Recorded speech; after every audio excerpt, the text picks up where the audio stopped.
हाय, आपके साथ मैं हूँ Surabhi Sharma. India TV YouTube channel subscribe करिए, बेल आइकन दबाएं।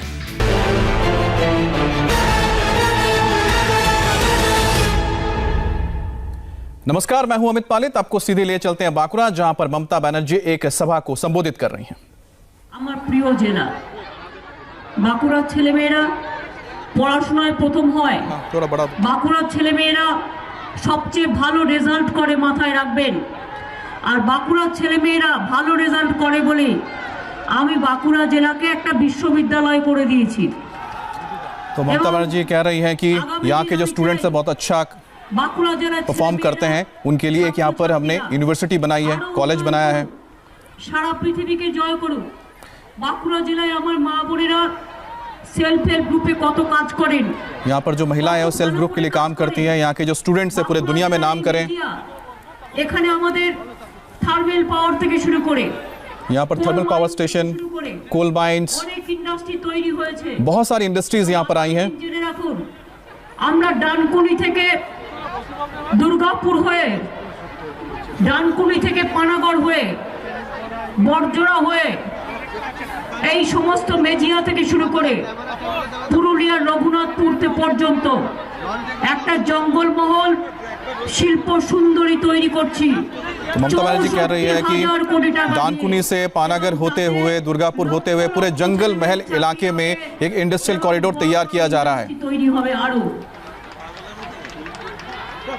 সারা ভারতবর্ষে বিজেপির আমলে নোটবন্দি করার ফলে, প্রতিদিন গ্যাসের দাম বাড়ানোর ফলে, नोटबंदी बीजेपी के सरकार के दौरान हुआ, বাড়ানোর ফলে गैस के दाम बढ़े, পেট্রোলের দাম বাড়ানোর ফলে डीजल पेट्रोल के दाम बढ़ाए गए। মানুষের খুব কষ্ট হচ্ছে। इससे लोगों को बहुत तकलीफ हो रही है। বিজেপির নেতাদের বলুন, ये बात आप बीजेपी के नेताओं से पूछिए। আগে বিনা পয়সায় মানুষকে গ্যাস দাও। আমরা पहले आप मुफ्त में गैस देते हो और उसके बाद फिर गैस के सिलेंडर के दाम ज्यादा लेते हो। গ্যাস তোমার আন্ডারে আছে। আমরা 5 লক্ষ টাকা করে স্বাস্থ্য সাথী দিচ্ছি। हम 5 लाख रुपए स्वास्थ्य साथी दे रहे हैं लोगों के इलाज के लिए। বিনা পয়সায় কেন মানুষকে গ্যাস দেবে না? तो बीजेपी सरकार से ये सवाल पूछा जा रहा है कि मुफ्त में गैस क्यों नहीं दिया जा रहा, पेट्रोल डीजल के दाम क्यों बढ़ा रहे हैं। সারা ভারতবর্ষের সব কলকারখানা বন্ধ হয়ে গেছে। ममता बनर्जी का आरोप है कि पूरे देश में तमाम कारखाने जो इंडस्ट्रीज है बंद हो गई हैं। মনে রাখবেন, যারা মেজিয়াতে কাজ করেন, বড়জোড়ায় কাজ করেন, मेजिया बौरजोरा में जो लोग काम करते हैं, আসানসোলে কাজ করেন, जो आसानसोल में काम करते हैं, অনেক আমার রেলের শ্রমিকরা আছেন और रेलवे के जो कर्मचारी हैं, রেলে কাজ করেন, रेल के जो मजदूर हैं, আজকে রেলকে বিক্রি করে দেওয়া হচ্ছে। तो ये सरकार, मोदी सरकार रेलवे को बेच रही है, আজকে থার্মাল পাওয়ারগুলোকে বিক্রি করে দেওয়া হচ্ছে। थर्मल पावर को बेचा जा रहा है, এয়ার ইন্ডিয়াকে বিক্রি করে দেওয়া হচ্ছে। एयर इंडिया को बेचा जा रहा है, আজকে বিএসএনএল কে বিক্রি করে দেওয়া হচ্ছে। BSNL को बेच दिया गया है, ব্যাংককে বিক্রি করে দেওয়া হচ্ছে। बैंक को बेचा जा रहा है, ব্যাংকের পাওয়ার কিনে নেওয়া হয়েছে, रिजर्व बैंक के पावर कम कर दिए। তুলে দেওয়া হয়েছে। আগামী দিন মানুষ ব্যাংকের টাকা পাবেন কিনা তাও तो আপনারা इससे आपको लगता है कि आपको आने वाले वक्त में क्या बैंक से पैसे मिलेंगे। তাই ওরা জানে সবাইকে আটকাতে পারলেও ভয় দেখিয়ে सबको आप डर दिखा के रोक सकते हैं, लेकिन ममता बनर्जी को नहीं रोक এটা सकते। ওরা ভালো জানে। ये बीजेपी को पता है कि ममता बनर्जी को डर दिखा के नहीं रोक सकते। যত আঘাত আমার উপর আসে, जितने मेरे ऊपर आघात किए जाते हैं, हमला किया जाता है, ইলেকশন শুরু হয়েছে, ওদিকে হোম মিনিস্টারের ভাষণ শুরু হয়েছে। হোম মিনিস্টার দেশ চালাবে না হোম মিনিস্টার কলকাতায় বসে চক্রান্ত করছেন, কোথায় কাকে গ্রেফতার। अब बताइए कि यहाँ पर इलेक्शन शुरू हुआ है, होम मिनिस्टर यानी गृह मंत्री अमित शाह को देश चलाना चाहिए कि यहाँ पर चुनाव में आकर ध्यान देना चाहिए। ইন্ডাস্ট্রিয়ালিস্টদের ঘরে ঘরে রেড হচ্ছে। इंडस्ट्रियलिस्ट जो कि कारोबारी हैं उनके घर रेड हो रही हैं। পাঠিয়েছে এখন। আমি ইলেকশন কমিশনকে দেখতে বলবো ইলেকশনের সময় কেন গভর্নমেন্ট অফিসারদের হ্যারাস করা হচ্ছে। मैं इलेक्शन कमीशन को बोलूंगा कि जो गवर्नमेंट ऑफिसर हैं क्यों उनको हरास किया जा रहा है, क्यों নন্দীগ্রামে যারা কৃষক আন্দোলন করেছিল তাদের বিরুদ্ধে এখন ওয়ারেন্ট পাঠানো হচ্ছে। কিসের জন্য? नंदीग्राम में जिन लोगों ने आंदोलन किया था उनके खिलाफ वारंट भेजा जा रहा है। নন্দীগ্রাম কৃষি আন্দোলন, গণ আন্দোলনে যারা কাজ করেছে তাদের সবার বিরুদ্ধে নোটিশ পাঠানো হবে। কিভাবে অমিত শাহ নিজেকে, अमित शाह अपने आप को क्या समझते हैं, किस तरह से वो अपनी मशीनरी का इस्तेमाल कर रहे हैं। তার গায়ের জোরে এজেন্সি দেখাচ্ছেন, চক্রান্ত দেখাচ্ছেন। वो अपने एजेंसी का इस्तेमाल कर रहे हैं। ওদের মুখ বন্ধ করে দিয়েছেন, সংবাদ মাধ্যমকে কথা বলতে দেন না, मीडिया को भी नहीं बोलने दिया जा रहा है। আমার শ্রদ্ধা রেখেই আমি বলছি, নির্বাচন কমিশন কে চালাচ্ছেন? অমিত শাহ বাবু আপনি চালাচ্ছেন। इलेक्शन कमीशन कौन चला रहा है? क्या ये अमित शाह आप चला रहे हैं इलेक्शन कमीशन? আমরা তো চাই ফ্রি এন্ড ফেয়ার ইলেকশন হোক। हम चाहते हैं कि फ्री एंड फेयर इलेक्शन हो। তিনি ইলেকশন কমিশনকে গাইড করবার কে? তিনি ইলেকशन কমিশনের কাজে ইন্টারফেয়ার করছেন, डे टू डे কাজে ইন্টারফেয়ার। ममता का आरोप है कि इलेक्शन कमीशन के काम में दखल दे रही है सरकार, अमित शाह दखल दे रहे हैं। চার্জে যে তাকে পর্যন্ত সরিয়ে দেওয়া হয়েছে, ওরা কি চায়? প্রাণে মেরে ফেলতে চায়। क्या वो मुझे जान से मारना चाहते हैं? এতগুলো মিনিস্টার বসে আছে কলকাতায়, इतने मिनिस्टर केंद्र के दिल्ली में बैठे, दिल्ली की जगह कोलकाता में बैठे हैं। দিতে আসে না, রেশন দিতে আসে না, কোভিড হলে আসে না। जब आमफान था तब नहीं आए, जब राशन देना है तब नहीं आए, जब कोविड हुआ तब नहीं आए, अब क्यों आए हैं? আসে না, মাইগ্রেন্ট ওয়ার্কার বিপদে পড়লে আসে না। আর ইলেকশনে মানে গায়ের জোরে ইলেকশন হবে, লুট করা तो হবে। क्या आप बल के प्रभुक यानी कि ताकत के जरिए इलेक्शन जीतना चाहते हैं? রেল স্টেশনে থাকবে, ইলেকশনের দিন এলাকায় এলাকায় ঢুকবে এবং জোর করে ইলেকশন দখল করবে। तो जो गुंडे हैं वो रेलवे स्टेशन में रहेंगे, फिर इलेक्शन वाले दिन जबरदस्ती लोगों से वोट डलवाएंगे। মনে রাখতে হবে, আমার তৃণমূল কংগ্রেসের একটাও যদি কর্মী থাকেন, আগে যদি 24 ঘন্টা কাজ করতেন, 24 ঘন্টায় 12 ঘন্টা, এখন 24 ঘন্টায় 18 ঘন্টা কাজ করবে। जो मेरे टीएमसी के तमाम कार्यकर्ता हैं, पहले आप 24 घंटे में 12 घंटे काम करते थे, अब 18 घंटे काम करना होगा आपको।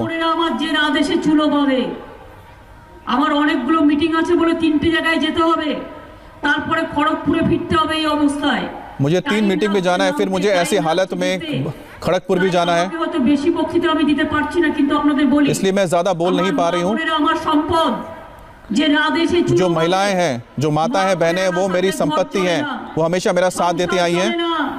রাজ্য চলে না, জগৎ চলে না, পৃথিবী চলে না। তাই মা বোনেরা, महिलाओं यानी कि माता और बहनों के अलावा ये दुनिया नहीं चल सकती, कुछ नहीं चल सकता, इसलिए इलेक्शन के दिन उनका साथ दें। করবেন আর মাঝে মাঝে হাতা খুন্তিটা চেহারাও দেখে নেবেন। লুটেরা লুট করতে আসলে और हाथ में माता और बहनें अपने हाथ में कर्ची रखिएगा, মায়ের একটা ताकि अगर कोई वोट लूट के नहीं उससे सबक सिखा सकें। একটা ধামসা মাদল অথবা একটা ঝুমুর নাচ, ঝুমুরের গান অথবা একটা আপনাদের বৈষ্ণবপুরি ঘরানার গান যেন শক্তিশালী করে আপনাদের। গায়ের জোরে বিজেপি বাংলা জয় করতে চেষ্টা করছে। बीजेपी बलपूर्वक ताकत के जरिए बंगाल को जीतना चाहती है। বাঁকুড়ায় মাওবাদী সন্ত্রাস ছিল কি ছিল না? बांकुरा में माओवादी थे या नहीं थे? আসার পর আমাদের সবাই একসাথে আমরা কাজ করি। क्या हमारे आने के बाद अब यहाँ पर आपको माओवादी नजर आते हैं? हम सबके साथ मिलकर काम कर रहे हैं। হোমগার্ড করা হয়েছে, जो माओवादी थे, जिन्होंने हथियार छोड़ दिया था, उनको होमगार्ड में लाया गया, उन्हें नौकरियां दी गई हैं। আইসিডিএস এর মাইনে বাড়ানো হয়েছে, আশা কর্মীদের মাইনে বাড়ানো হয়েছে, ভিআইপিদের কাজের দিন বাড়ানো হয়েছে, পারিমিত্রদের মাইনে বাড়ানো হয়েছে, এরকম অনেক বাড়ানো হয়েছে। तो यहाँ पर जो लोग भी काम कर रहे हैं, चाहे वो आशा वर्कर हो या फिर दूसरे लोग जो काम कर रहे हैं, उनकी तनख्वाह बढ़ाई गई है। স্কুল তৈরি করা হচ্ছে, यहाँ पर स्कूल बनाया जा रहा है প্যারা টিচার দেওয়া হচ্ছে, और साथ ही साथ वहाँ पर टीचर्स दिए जा रहे हैं, उनको रोजगार मिल रहा है। বলতে পারে যারা তপশিলি, যারা আদিবাসী, जो यहाँ पर आदिवासी हैं, जो शेड्यूल ट्राइब के लोग हैं, उन्हें पेंशन दिया जाएगा 1000 रुपए। যদি কোনো বিধবা ভাতার জন্য কারো দরকার হয়, 18 বছর পরে, 18 বছর বয়সে যদি কেউ বিধবা এমন কি হয়ে যায়, अगर कोई 18 साल की उम्र में विधवा हो जाती है মনে রাখবেন तो भी उनको पेंशन दिया जाएगा, থেকে 1000 টাকা করে সবাইকে বিধবা ভাতা দেওয়া হবে। এটা उनको विधवा भत्ता दिया जाएगा 1000 रुपए। কৃষক বন্ধুদের টাকা দেওয়া হয় 6000 টাকা করে। जो किसान है उनको 6000 रुपए देती है केंद्र सरकार। কৃষি জমিতে খাজনা নেওয়া হয় না। বাঁকুড়ায় আজকে পেঁয়াজ তৈরি হয়, প্রায় 25000 একর জমি। বাঁকুড়া শুকনো জমিকে আমরা চাষের যোগ্য জমি গড়ে তুলছি। तो बांकुरा के जो 25,000 एकड़ जमीन है उसको हम प्याज के लिए तैयार कर रहे हैं, वहां पर सिंचाई भी हो सकती है, वहां पर खेती की जा सकती है। তৈরি করছি যাতে গ্রামে গঞ্জে লক্ষ লক্ষ যেমন 100 দিনের কাজ তৈরি হয়, গ্রামীণ অর্থনীতিতে মানুষের চাকরি হয়, जिससे कि गांव में जो लोगों को रोजगार मिल सके। কেন্দ্র থেকে শুরু করে, কোল মাইন্স থেকে শুরু করে, আমরা একটাকেও বন্ধ করতে দেব না। আমরা আন্দোলন করব। हम कोल माइंस चलने देंगे, हम चाहे रेलवे हो, हम किसी भी चीज को सरकारी नहीं होने देंगे, বন্ধ করা যাবে না। हम इनको सरकारी रहने देंगे, हम इन्हें प्राइवेट नहीं होने देंगे। বেকার ছেলে মেয়েদের চাকরি দিতে হবে এবং তাই আমাদের আমলে বেকারি দারিদ্রতা আমরা 40% কমিয়ে দিয়েছি। हमने हमारे सरकार के दौरान 40% जो बेरोजगारी उसे कम किया है। চারিদিকে লকডাউন ছিল, আমাদের শ্রমিকরা ফিরতে পারছিল না। लॉकडाउन के दौरान हमारे तमाम जो लोग काम करते थे दूसरे राज्यों में, उनकी किसी ने मदद नहीं की। দিয়েছিলাম বিনা পয়সায় কয়েক কোটি টাকা দিয়ে আমরা বাসের ব্যবস্থা করে দিয়েছি। हमने कई करोड़ रुपए खर्च करके हमने उनके लिए बसों का इंतजाम किया, उनके खाने पीने का इंतजाम किया, उनको मुफ्त में हमने इलाज दिया। लॉकडाउन के दौरान বিনা পয়সায় চিকিৎসা করে দিয়েছি। বাংলা ভালো থাকলে আমরা খুশি থাকি। তাই আপনাদের কাছে আমি বলবো, মনে রাখবেন তৃণমূল কংগ্রেস থাকলে बिना पैसे राशन चलबे। अगर आप तृणमूल कांग्रेस को रखेंगे तो बिना पैसे के आपको राशन मिलेगा। 2 महीने बाद आपको खुद जाने की जरूरत नहीं, राशन की दुकान पे आपके घर तक राशन पहुंचेगा। 5 লক্ষ টাকা করে চিকিৎসা করতে পারবেন মা বোনেরা হচ্ছে। और स्वास्थ्य साथी कार्ड के जरिए 5 लाख रुपए तक आप इलाज करवा पाएंगे किसी भी अस्पताल में। চিকিৎসা করাতে পারবেন প্রতি বছর 5 লক্ষ টাকা এটা স্বাস্থ্য সাথী স্কিমে পাবেন। এছাড়াও কন্যাশ্রী কল্লোকে তৃণমূল আমারকে রূপশ্রী মায়েদের বিয়ে হলে না 25,000 টাকা করে দেওয়া হয়। কল্লোকে তৃণমূল जब महिलाओं की शादी होती है, लड़कियों की शादी होती है, उनको 25,000 रुपए दिया जाता है। कन्याश्री एक और योजना है जिसके तहत लड़कियों को पैसा दिया जाता है, उनको आर्थिक मदद दी जाती है। কল্লোকে সমস্ত 60 বছর বয়সে তপশিলি বন্ধুদের पेंशन देওয়ার প্রোগ্রাম কল্লোকে जो शेड्यूल ट्राइब के लोग हैं, 60 साल से ज्यादा उम्र के लोगों को पेंशन देने वाली भी टीएमसी की सरकार है। সবারকে বাগদি বোর্ড তৈরি করেছে কে? তৃণমূল কংগ্রেস আবারকে। অল টিকি তৈরি করেছে কে? তৃণমূল কংগ্রেস আবারকে। কুরবানি তৈরি করেছে কে? তৃণমূল কংগ্রেস আবারকে। तो बस डिपो हो, चाहे यहाँ पर तमाम जो कई सारे प्रतिष्ठान बनाए गए हैं, सब टीएमसी ने तैयार किए हैं। এমনকি কুম্ভকার, এমনকি মনে রাখবেন অন্যান্য কমিউনিটিও যারা আছেন তাদের জন্য আমরা কাজ করছি। মাইস থেকে শুরু করে हम हर समुदाय के लोगों के लिए काम कर रहे हैं। আমার হাসদা আছে, আমার সোরেন আছে, हासदा हो, सोरेन हो, ये तमाम जो समुदाय है इनके लिए हम काम कर रहे हैं। আছে, আমার সমস্ত আছে, সবাইকে নিয়ে একসাথে আমরা কাজ করছি। तो सभी समुदाय जो यहाँ पर ट्राइबल्स रहते हैं, उन सभी के लिए हम साथ मिलकर काम कर रहे हैं। ভাই বোনেরা, যে বোনটি আমার বাড়িতে আমাকে রোজ দুমুঠো খাবার তো করে দেয়, সে কিন্তু একটা বাউরি ঘরের মেয়ে। আমি বিজেপির মতো হোটেলের খাবার কিনে তপশিলীদের সাথে রাজনীতি করি না। मेरे घर पे जो मेरे लिए खाना बनाती है वो भी एक आदिवासी लड़की है। मैं बीजेपी की तरह ऐसा नहीं है कि मैं किसी बाहर दिखाने के लिए कुछ और करे और घर में कुछ अलग रहे। কখনো মন্ডল, কখনো রজক, আমি এদের নিয়ে এসে কখনো টুডু, এদের আমি মানুষ করি আর এরা আমার ঘরে খাবার করে দেয়। तो मैं अलग अलग समुदाय के, चाहे वो शेड्यूल कास्ट हो या फिर शेड्यूल ट्राइब के लोग हो, उनको मैं अपने घर लेकर आती हूँ। वही मेरे घर पे कई बार काम करते हैं, मेरे लिए खाना भी बनाते हैं। ছেলে হবে সে এখন ডাক্তার, তার দ্বিজন্ম হয় 35 সময়, তার মুখ দেখেছে কে? ফিরাদ হাকিম। অর্থাৎ আমাদের পরিবারে হচ্ছে এটাই, আমরা সব ধর্ম, हमारे घर पे বর্ণ, সব সম্প্রদায়। আমার ভাইয়ের বউ আছে তপশিলি সম্প্রদায়, আমি ভালোবাসি তাদের। मतलब मेरे भाई की जो पत्नी है वो भी शेड्यूल ट्राइब से आती है, यानी आदिवासी परिवार से आती है।